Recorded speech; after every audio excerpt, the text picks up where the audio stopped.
Let's talk about the Harry Potter and the Goblet of Fire.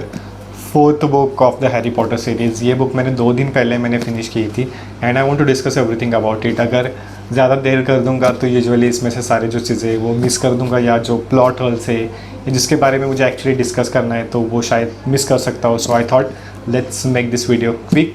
Actually इसके बारे में कुछ ज़्यादा बात करने जैसा नहीं है। There are few points that I want to talk about. Other than that this book is really good, definitely you should read. Obviously Harry Potter की सारी बुक्स मेरी फेवरेट है, एक भी बुक ऐसी नहीं है कि जो मुझे पसंद नहीं है, but there are few things minor details की जो मिस हो चुकी है।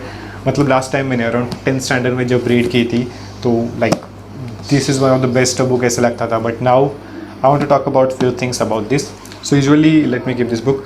सो यूजुअली ये बुक स्टार्ट होती है टर्सली फैमिली के घर पे ही, जो हर बुक में देखते हैं उसी के साथ ये बुक भी स्टार्ट होती है।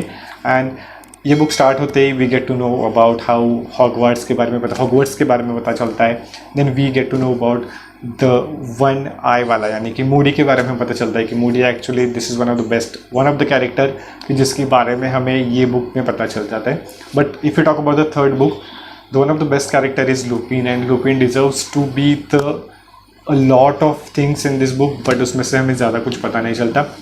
उसमें लुपिन एंड सीरियस के बारे में है, बट इस बुक में we get to know about the character called Moody, यानी कि the one eye person, not one eye dragon. So Moody के बारे में पता चलता है कि how Moody is a teacher. उसके बारे में, उसके पास के बारे में ज़्यादा कुछ पता नहीं चलता। उसके उसका जब कॉलेज में एज अ टीचर वो वहाँ पे आ जाता है, और उसके बाद वो हैरी की किस तरह से मदद करता है, हैरी के बारे में जो जो चीज़ें बातें करता है उसके बारे में पता चलता है। But one thing I realised is whatever Moody deeds, उसके डबल मीनिंग होते हैं। यानी कि वो जो भी बातें करता है, जो भी वो कहता है, वह एक्चुअली सारे डबल मीनिंग होते हैं। यानी कि नॉट एग्जैक्टली 18+ वाला डबल मीनिंग, यानी कि वो एज ए पॉजिटिव भी बोल रहा है और वो नेगेटिव भी काम कर रहा है। मतलब वो हैरी को सिखाता है एक that out of this three curse वो उसे एक कर्स सिखाता है, और उसमें से वो उसे क्यों सिखाना चाहता है ये भी मुझे पता नहीं चलता। वो यानी कि वो जो भी बातें कर रहा था वो यूजुअली सारे डबल मीनिंग थे। यानी कि वो एज अ हीरो भी बात कर रहा था एंड एज अ विलन भी बात कर रहा था, because we know that Moody कौन है एक्चुअली। तो we get to know about the Moody in this book, a lot of things about the Moody and how Moody helps Harry Potter to get to things done. Second character I want to talk about is Scott Jr. Obviously we know that the relation between the Scott Jr. and the Moody, but I'm not going, obviously it's a spoiler, we all know that. Obviously you guys have already watched the movie and you know that what are the things going to happen. So जब cos junior Harry को वो 3 spells के बारे में सिखाता है, मतलब वो समझ में नहीं आता। कॉस जूनियर का कैरेक्टर लिटरली मेरे दिमाग के बाहर था, उसको समझने ही में मुझे बहुत टाइम लगा। यानी कि Crouch Junior, Moody, Harry, Hermione, Ron, वो जब उसे 3 कर्सेस समझ रहा है, Avada Kedavra, then Imperio and Crucio, I guess I forgot the spell. So ये 3 स्पेल्स जब वो बता रहा था तो पता नहीं आता कि एक्चुअल में ये स्पेल्स उन्हें सिखाना क्यों चाहता है। अगर स्पेल सिखाना चाहता है तो हैरी को स्पेसिफिकली वो ये क्यों सिखाना चाहता है। मतलब ऑब्वियसली वो अगर वो सिखाता नहीं तो बहुत सारी चीज़ें कुछ हो सकती थी, बट वो तभी भी वो सारे कर्स उसे सिखाना चाहता था। Obviously specifically the one curse I want to talk about. But इसके बारे में, कॉस जूनियर के बारे में, ये like out of the mind था, मेरे को समझ नहीं आता। Now let's talk about the Harry के बारे में यहाँ पे बहुत सारी चीज़ें पता चलती। अब तक 3 बुक्स में हमें पता चलता है कि हैरी बहुत सारी चीज़ें कर सकता है, Harry can do everything. But इस बुक में हैरी पॉटर के वीकनेसेस समझ में आती है कि Harry is nothing without his friends. Harry कुछ भी नहीं कर सकता उसके फ्रेंड्स के अलावा। हैरी को हरमाइनी चाहिए क्योंकि उससे शी इज़ इंटेलिजेंट, और इसके बिना बहुत सारी चीज़ें नहीं हो सकती थी। The transfiguration, then there is a lot of spell की जिससे हैरी को पता नहीं थे बट हरमाइनी को पता थे, and we get to know about this a lot of time, even the time turner in the last book. So Hermione की बहुत ज़रूरत है। Then if you talk about the Ron, first book में हमें पता चलता है कि जब वो चेस के टाइम पे रॉन हैरी की मदद कर देता है क्योंकि उसे आगे जाना होता है तब। Then Ron, how loyal he is with the Harry Potter. So Harry Potter is nothing but without his friends. अगर उसके फ्रेंड्स नहीं है तो हैरी पॉटर कुछ भी नहीं कर सकता। Then there is we get to know about the Harry की वीकनेसेस पता चल जाती है कि एक्चुअली हैरी पॉटर है क्या, हैरी पॉटर के वीकनेसेस कौन से है, वो किस चीज़ में कम है, किस चीज़ में ज़्यादा है। And this books specifically first 200 pages, it's all about just that Goblet of Fire. We'll talk about the championship later, but we get to know first part is all about that कि Harry क्या है. And then one of the best thing I would talk about is Sirius Black. In the last book Sirius Black के बारे में हमें बहुत कुछ यानी कि कम पता चल जाता है. But this book a lot of we get to know about the Sirius Black कि सीरियस ब्लैक एक्चुअली में है क्या, वो हैरी के लिए कितना चाहता है, हैरी की कितनी मदद करना चाहता है, हैरी को वो अपने साथ रखना चाहता है. Because he Sirius Black is one of the godfather for the Harry. And Harry को भी उसके साथ रहना है क्योंकि उसकी अच्छाई पता चल जाती है. लुपिन और सीरियस ब्लैक के साथ हमें पता चल जाती है कि सीरियस ब्लैक कितना इंपॉर्टेंट कैरेक्टर है. And Sirius Black want to stay with the Harry. Sirius Black को हैरी की मदद करनी होती है, बहुत सारी चीज़ों में उसकी हेल्प चाहिए होती है, बट वो हेल्प नहीं कर सकता because he is a kind of a prisoner. Not exactly prisoner but वो काइंड ऑफ प्रिजनर, यानी कि प्रिजनर ऑफ एस्काबान में हमें पता चल जाता है कि वो भाग चुका है और वो सबके सामने नहीं आ सकता क्योंकि उसे फिर से कैदी बना लिया जाएगा. सो सीरियस ब्लैक के बारे में हमें पता चल जाता है. So I want to talk about the Goblet of Fire competition, but उससे पहले बहुत सारे कैरेक्टर्स हैं जिसके बारे में बात करनी है. The first one is Moody, जिसके बारे में हमने अभी बात की. Then there is Harry Potter, जिसके हमें वीकनेस पता चल जाते हैं. Then there is a Sirius Black कि जिससे हेल्प करनी है बट वो चाहते हुए भी हेल्प नहीं कर सकते. The next character I want to talk about is Hagrid, because oh my God Hagrid is one of my best and favourite character. और इसमें जो ओपन अप होता है यानी कि दैट्स समथिंग सो ब्यूटीफुल. यानी कि जब कंपटीशन होता है, कंपटीशन में डांस वगैरह होते हैं, तो हैग्रिड और दैट द यंग लेडी और the tall lady I want to say, नाम एक्चुअली कन्फ्यूजन में है, नाम उसका याद नहीं एक्चुअली मुझे, क्योंकि लॉट ऑफ थिंग्स यार इसमें. उसका मैं शायद फ़ोटो डाल दूँगा यहाँ पे आप आफ्टर दैट वीडियो. बट उसके साथ वो ओपन अप होता है और वो सारी चीज़ें चाहता है. वो उसे बोलता है कि हैरी पॉटर के लिए वो कितना चाहता है. हैरी पॉटर का वो कोई नहीं था. यानी कि जब हैरी पॉटर को फर्स्ट टाइम लाया जाता है, हैग्रिड उसे कैरी करके लाता है. And then they how Hagrid carries for the Harry Potter. उसके बाद वो डम्बलडोर को देते हैं. डम्बलडोर डम्बलडोर डजलिस फैमिलीज़ के पास उसे हैरी को भेज देता है because that the safest place for the Harry. But उसके time Harry is so caring for the Harry Potter and I really love that Harry. I really love Hagrid for this reason. उसे हमेशा Hagrid is not a good cook but वो हमेशा Hagrid के लिए, Harry Potter के लिए हमेशा meals ready रखता है क्योंकि उसे हैग्रिड को पता है कि यानी कि डजलिस के घर पे उसे कुछ अच्छा खाना नहीं मिलता. समर वेकेशन में या हॉलीडेज़ में उसे खाना नहीं मिलता, वो अच्छे से पेट भर के खा नहीं सकता. इसलिए हैग्रिड हमेशा उसके लिए मील्स रेडी रखता है. Even though he is not a really good cook. वो उसे सबसे पहले अपना फर्स्ट बर्थडे पे उसे केक देता है. Then we get to know जब उसे हॉगवर्ट्स लाना होता है, उसे बर्थडे के टाइम पे वहाँ पे जाता है वो हैग्रिड, वहाँ पे उसे केक लेके जाता है. So all this things Hagrid carry for the Harry Potter. We get to know a lot about this Hagrid. मतलब we get to see the innocent part about the Hagrid in this book, and I so love this Hagrid in this book. I mean जब वो open up होता है and that's so pure and that's so good with good intention and I really love that. Next one we get to know about the Dumbledore. Well, I want to talk about the positive things and the negative things about the Dumbledore in this book.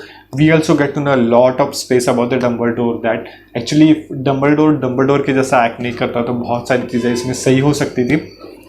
There is a line in this book कि जहाँ पे Dumbledore कहता है कि before this competition, यानी कि goblet of fire का जो कॉम्पिटिशन होना है इस बार सबसे अच्छा कॉम्पिटिशन होगा. We will take care of everything.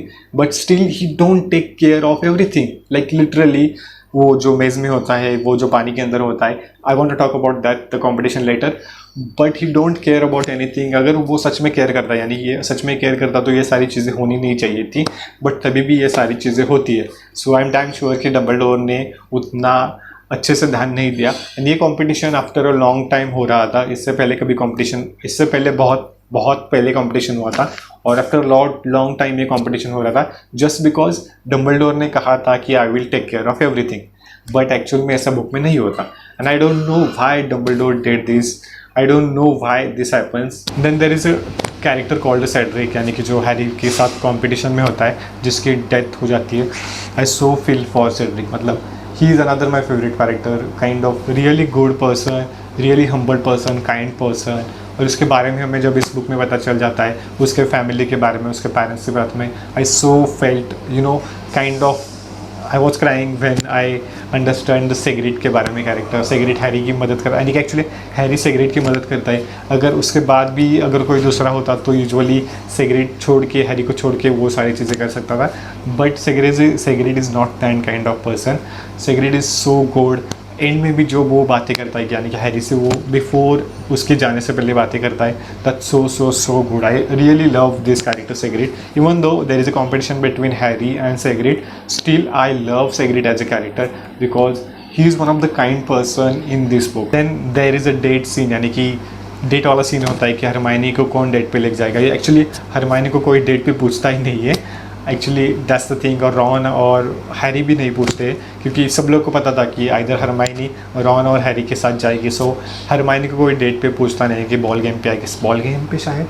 तो हरमायनी यानी कि competition after first competition, I mean out of 3 competition, I guess first competition के बाद या फर्स्ट कॉम्पिटिशन के बाद ही जब वो सारी चीज़ें होती है, या second competition, I am little bit confuse about हिंटू. But उसमें डेट का सीन होता है कि और बाकी कोई लोग हरमायनी को नहीं पूछते हैं क्योंकि उन्हें लगता है कि आइदर ये रॉन के साथ जाएगी या हैरी के साथ जाएगी.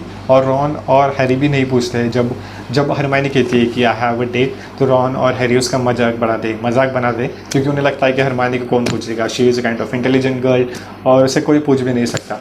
और एक्चुअली ये दोनों भी पूछते नहीं, बट हमें पता चल जाता है कि Hermione is going with Krum या Krum, what is this name. Actually मैंने इसके ऑडियो बुक सुनी नहीं है, so I can be doing a wrong pronunciation for each and every name, but bear with me for that. So वो जब ये देखते हैं रॉन और हैरी कि वो क्रम के साथ है, देन वो दोनों भी like literally out of mind हो जाते हैं. वो तो खुद तो पार्टिसिपेट बॉल गेम में बॉल में करते ही नहीं है, और वो देखते काइंड ऑफ जेलस फील करते हैं कि हरमायनी उसके साथ कैसे जा सकती है. Whether Hermione don't feel anything for the Krum, but Krum kind of उस पर लट्टू हो चुका है. और लट्टू हो चुका है मतलब he is kind of one sided relationship with Hermione. Krum completely Hermione से प्यार करता है, वो उसे बातें भी करता है कि I can do anything for you, and वो उसे एक्चुअल में प्रपोज भी करता है. In the movie we don't see much about this, but in the book we get to see that how much that Krum loves Hermione, but Hermione उसे ज़रा भी प्यार नहीं करती है. एक्चुअली मेरा गला अब सूख रहा है because I am continuously talking for the last few minutes. And यहाँ पे काइंड ऑफ उन दोनों की बातें झगड़ा हो जाता है, Hermione versus Harry and Ron, कि ये दोनों में झगड़ा हो जाता है. रॉन बहुत ही जेलस फील करता है, हैरी भी उतना ही करता है, बट रॉन सबसे ज़्यादा फील करता है because we know that Hermione and Ron at the end of the book we get to see a lot of thing in the next book I guess, because next book में actual में ज़्यादा relationship समझ में आता है. To be honest ये book not only about the fantasy, ये young adult में भी आ जाती है because actually first 2 books is all about the fantasy, but third या फोर्थ बुक से हमें यंग एडल्ट बुक में दिखाई देते हैं चीज़ें बहुत. And there is a last character I want to discuss is Rita Skeeter, the reporter. We all know that her age a reporter. और रिपोर्टर की उसकी बात करें तो आई रियली डोंट अंडरस्टैंड उसका character. She is literally doing journalism का job, मतलब actual में जो वो चीज़ें प्रोड्यूस करती है, वो चीज़ें न्यूज़पेपर में डालती है, लिटरली उसका मीनिंग होता है कि नहीं होता है, I have a doubt because बहुत सारी चीज़ें वहाँ पे आई really don't like kind of she is doing Republic TV का काम कर रही है, ऐसा मुझे लग रहा था जब मैं ये रीटा स्कीटर के बारे में इस टाइम पढ़ रहा था. लास्ट टाइम पढ़ रहा तो she is just news inform ऐसा लगता था, but this time I realized she is doing massive dangerous job. And okay, now I have discussed all the characters. Now let's talk about the main event, यानी कि जो goblet of fire का event है, यानी कि जो 3 competitions, first dragon वाला competition, second under the water, and third one is maze में वाला कॉम्पिटिशन है. I really enjoyed reading all this competition, but I don't understand the reason behind this competition. First, ये competition है क्यों, इसका reason क्या है, एंड सेकेंड, इस कॉम्पिटिशन में एक्चुअल में स्कोरिंग सिस्टम कैसे बनाई गई. देर आर सम जजेस कि जो इनको पॉइंट्स देते हैं, काइंड ऑफ नजबलिया समझ लो कि तुमने कितना अच्छा परफॉर्म किया है, उसके हिसाब से तुम्हें स्कोरिंग दिया जाएगा. तो फर्स्ट कंपटीशन में होता है कि ड्रैगन्स के बारे में, you have to get the dragon egg to get in to win the first competition. और यहाँ पे कॉम्पिटिशन में होता है हैरी, सेड्रिक एंड द क्रम, और एक वो लड़की है फ्लोरा या. तो यहाँ पे वो कंपटीशन होता है. और एक्चुअल में हमें मूवी में कुछ दिखाई नहीं देता, मतलब मूवी में सिर्फ हमें हैरी के बारे में पता चल जाता है, but in the book there is a so much detailed about each and every one. यानी कि फर्स्ट आई गेस जो सेड्रिक क्या करता है, डॉग बना देता है, यानी कि किसी को डॉग बना देता है और ड्रैगन उसके पीछे चला जाता है and he gets to get that egg. Then there is a Krum जो कि स्पेल यूज़ करता है और ड्रैगन की आई फोड़ देता है, मतलब उसके दोनों आइज़ फोड़ देता है, और वो फिर जाके वो अपना एग ले लेता है. Then there is a Flora की जो है, फ्लोरा अपने स्पेल से ड्रैगन को सुला देती है, एंड वो इसके बाद वो एग लाने के लिए जाती है, बट उस टाइम उसका स्कर्ट काइंड ऑफ जल जाता है. सेड्रिक, आई गेस सेड्रिक के टाइम उसका एग गिर जाता है, इसके लिए वो फिनिश हो जाता है, और Krum gets the highest points and Harry also gets the highest points because we see that Harry जो ब्रूम लाता है और फ्लाई इधर उधर फ्लाई करके वो अल्टीमेटली वो एग को लाता है ड्रैगन को फिनिश करके. So here is the point how the scoring system works. First competition के बाद हैरी और सेड्रिक, इन दोनों को, यानी कि वो डॉग बनाता है और हैरी इतनी सारी चीज़ें करता है, तो इन दोनों को 85 या 80, आई गेस 85 पॉइंट्स मिल जाते हैं दोनों को, यानी कि हैरी एंड सेड्रिक को 85 points after the first competition मिल जाते हैं, और द क्रम यानी कि जिसने उसके आइज फोड़ दिए थे ड्रैगन थे, उसे 80 पॉइंट्स मिल जाते हैं. और एक्चुअली अगर हम जज कर रहे हैं कि कौन से कितनी तकलीफ़ें झेली इस कंपटीशन में, उस हिसाब से हम दे रहे हैं points, then we should have given a valid points.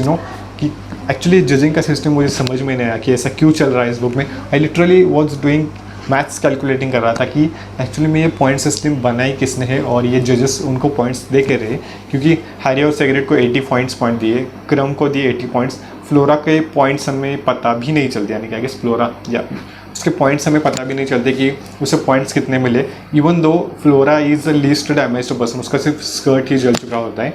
तो ये समझ में नहीं आता कि एक्चुअल में यहाँ पे पॉइंट सिस्टम वर्क कैसे करती है. Then there is a second task under the water वो जब चाहते, literally there are two around a lot of pages, यानी कि अराउंड 40 to 60 पेजेस के हमें पता ही नहीं चलता कि अंडर द वाटर हो क्या रहा है. मतलब ऊपर के लोगों को कुछ पता भी नहीं है कि एक्चुअल में पानी के अंदर हो क्या रहा है. Do you think Harry Potter will win? Do you think that Cedric will win? Do you think that Harry Potter will live? यानी कि अगर कोई नीचे मर भी जाए तो कुछ भी ऊपर वाले को पता भी नहीं है. मतलब ऊपर डम्बलडोर है, जज है, मिनिस्ट्री है, बूढ़ी है, अ lot of things, almost everyone is about the water. And water के अंदर क्या हो रहा है किसी को घंटा फर्क नहीं पड़ता. यानी कि डम्बलडोर कहता है कि I will take care of everything, but किसी को दिखाई भी नहीं देता कि एक्चुअली हैरी जीत रहा है या सेग्रेट जीत रहा है या क्रम ने क्या किया या उस लड़की ने क्या किया, किसी को कुछ भी पता नहीं चलता. बिफोर दिस इवेंट हैरी को रॉन से बात करनी होती है, बट उसे बात करने के लिए टाइम ही नहीं मिलता, just because we know that Ron और वो उसके नीचे, रॉन हरमाइनी उसके नीचे होते हैं, यानी कि पानी के अंदर होते हैं, और उसकी सिस्टर भी होती है. So we get to see that, but actually वहाँ पे भी पॉइंट सिस्टम समझ में नहीं आती कि एक्चुअली में पॉइंट सिस्टम वर्क कैसे किया है. After the second combination we get to see the tie between the Krum and the Harry, यानी कि इन दोनों में फर्स्ट पोजिशन के लिए टाई हो जाता है. Then there is Cedric and then there is Flora. So this is how happens. But ये मुझे समझ में नहीं आ रहा था कि एक्चुअली इस टाइम भी स्कोरिंग सिस्टम वर्क कैसे की गई. So literally I want to talk about this. Then there is the last वाला सीन, कि मेज़ वाला scene, again same thing. This is the reason why this book is favourite. यानी कि वो मेज़ में चले जाते हैं और अगेन यहाँ पे जो यानी कि बैठे, यानी कि the competition, all the other peoples, all the teachers, all that Moody, Dumbledore, ministry, किसी को भी पता नहीं है अगेन कि जंगल, यानी कि उस मेज़ में क्या हो रहा है, हैरी सेग्रेट क्रम कहाँ पे है, कुछ भी पता नहीं चलता. यानी कि अल्टीमेटली जिसके पास वो ट्रॉफी होगी he will be the winner. So उन्हें तीनों को पता नहीं चलता कि एक्चुअल में हो क्या हो रहा है अंदर, यानी कि मेज़ पे. एंड डम्बलडोर यहाँ पे आराम से कह रहा है कि I will take care of everything. Actually हमें किसी को पता भी दिखाई भी नहीं देता. मुझे as a watching, as a viewer हमें कुछ भी पता नहीं चलता कि उस मेज़ में क्या हो रहा है, उस मेज़ में एक्चुअल में क्या क्या चीज़ें हो रही है. When we get into the maze, यानी कि जब हम हैरी के साथ होते हैं तभी हमें एक्चुअल में पता चल जाता है कि मेज़ में क्या क्या चीज़ें हो रही है. And I really love this all this things. Obviously I am not hating this कि मुझे पसंद नहीं है. I really enjoyed the way that मेज़ हैपन्स. एंड एक्चुअली में बाहर लोगों को पता भी नहीं है कि वो दोनों, यानी कि सेग्रेट एंड हैरी, वो मेज़ में से ट्रॉफी को लेके वो ग्रेवयार्ड में चले गए. उन दोनों को लिटरली एक भन की भी खबर नहीं है, और वो दोनों यहाँ पे ग्रेवयार्ड में है. वहाँ पे हैरी को पकड़ चुका है. Cedric almost literally died. And Harry से अब वोल्डेमॉर्ट के बारे में पता चल जाता है. वोल्डेमॉर्ट वहाँ पे आ जाता है, वो एक्चुअली वॉम्टेल आ जाता है, और वो सारी चीज़ें वहाँ पे हो जाती है. और यहाँ पे डम्बलडोर, मिनिस्ट्री, किसी को भी कुछ भी पता नहीं है कि एक्चुअल में वो मेज़ में है कि नहीं, और मेज़ में है तो कहाँ पे है. So as a viewer it's really hard to understand कि उस मेज़ में क्या हो रहा था. And these are the few things I want to discuss. और एंड इज़ एब्सोल्युटली ब्यूटीफुल. वहाँ से ग्रेवयार्ड से वापस आ जाते हैं, सेग्रेट को लेके वापस आ जाते हैं. And I really feel for यहाँ पे डम्बलडोर एंड सेग्रेट, बिकॉज सेग्रेट यहाँ पे एक्चुअली उसके एंड हो जाता है. एंड आई रियली फील कि यार वो चाहिए था एक्चुअली, वो he deserves to be live, he deserves to be in the next part. So I felt really bad for the Secret. But at the end of the Harry वो सब कुछ बता देता है कि ही इज़ बैक, जिसका नाम नहीं लेना चाहिए था, he is back and we have to prepare for everything, वो सारा बोलता है। लेकिन मिनिस्ट्री, डम्बलडोर, कोई भी उस पर यकीन नहीं करता वहाँ पर भी। But we get to know about this after this कि वहाँ पे आ जाता है। और हैरी के एंड में like I feel really good for Harry because वो चीज़ें एंड में करता है, यानी कि the donation kind of thing, वो सारी चीज़ें करता है। That's the really beautiful part about this ending and we get to see like now we have to prepare for everything वगैरह। डम्बलडोर वगैरह बातें करते हैं, ministry they talk about it. Usually ministry अभी भी उस पर बिलीव नहीं करती, but we get to see how Harry and उसके friends prepare करते हैं, the friendship bond again is so strong. Then we get to know about the Meaty and Junior, the Crouch Junior के बारे में वो चीज़ें पता चल जाती हैं। And a lot of things happens at the end that there are few plot holes at the end, but I think this video is kind of long enough to discuss this book and I don't want to make it much lengthier. So I hope I am clear with this book, Harry Potter and the Goblet of Fire, and I hope you also have read this book. This book is so great. Definitely I love this book. But there are few plot holes definitely. But this book is also close to my heart and whole Harry Potter series. I love this book. So I will see you in my next video. We are going to talk about the next book in the next video. So I will see you in the next video. If you like this video, make sure you like and comment down what do you think about the Harry Potter books. Have you read it and what's your thoughts on this? And I will see you in my next video. Bye bye, tata, take care.